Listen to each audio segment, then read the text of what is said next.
ইসরায়েলকে কঠোর হুঁশিয়ারি দিয়েছে লেবাননের ইসলামী প্রতিরোধ আন্দোলন হিজবুল্লাহ।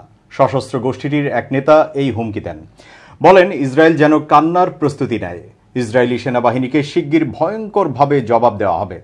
আরব নিউজের প্রতিবেদনে বলা হয়, মঙ্গলবার ইসরায়েলি হামলায় হিজবুল্লাহর শীর্ষ পর্যায়ের এক নেতা নিহত হন।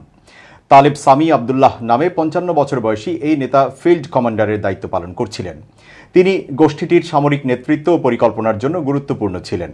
এই ঘটনায় বেশ ক্ষিপ্ত হয় হিজবুল্লাহ। জবাবে ইসরায়েলকে লক্ষ্য করে একই দিনে ১৭০টির বেশি ক্ষেপণাস্ত্র নিক্ষেপ করে তারা। বুধবার সকালে দফায় দফায় এসব ক্ষেপণাস্ত্র ছোড়া হয়। হিজবুল্লাহর এসব ক্ষেপণাস্ত্রের আঘাতে ইসরায়েলের বিভিন্ন জায়গায় বিস্ফোরণের শব্দ শোনা গেছে। ইসরায়েলি সংবাদ মাধ্যম টাইমস অব ইসরায়েল জানিয়েছে, গত ৮ মাস ধরে চলা এই যুদ্ধে এটি ইসরায়েলকে লক্ষ্য করে হিজবুল্লাহর চালানো অন্যতম বড় রকেট হামলা। সংবাদ মাধ্যমটি জানিয়েছে, লেবানিজ গোষ্ঠীটির এবারের হামলায় লক্ষ্য করা হয়েছে তাইবেরিয়াসকে।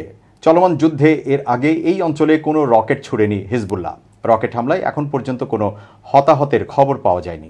হিজবুল্লাহর রকেট হামলার বিষয়টি নিশ্চিত করেছে ইসরায়েল প্রতিরক্ষা বাহিনী। তারা জানিয়েছে, লেবানন থেকে অন্তত ৯০টি রকেট উত্তর ইসরায়েলে প্রবেশ করেছে। এর মধ্যে কিছু রকেট আকাশ প্রতিরক্ষা ব্যবস্থা ব্যবহার করে ধ্বংস করা হয়েছে, আর কিছু রকেট কয়েক জায়গায় আঘাত হেনেছে। লেবাননের আল মায়াদিন টেলিভিশন চ্যানেল জানিয়েছে, গোলান মালভূমির আপার গ্যালিলিতে কয়েক ডজন বিস্ফোরণের শব্দ শোনা গেছে। এর মধ্যে কয়েকটি ক্ষেপণাস্ত্র রামিম ক্লিফ, আল মানারা এবং আরও কয়েকটি অবৈধ ইহুদি বসতিতে আঘাত হানে।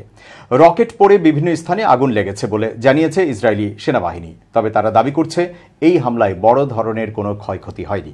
এদিকে তালেব সামি আবদুল্লাহকে তাদের নীতি অনুযায়ী সম্মান জানিয়ে জানাজা ও দাফনের ব্যবস্থা করা হয়।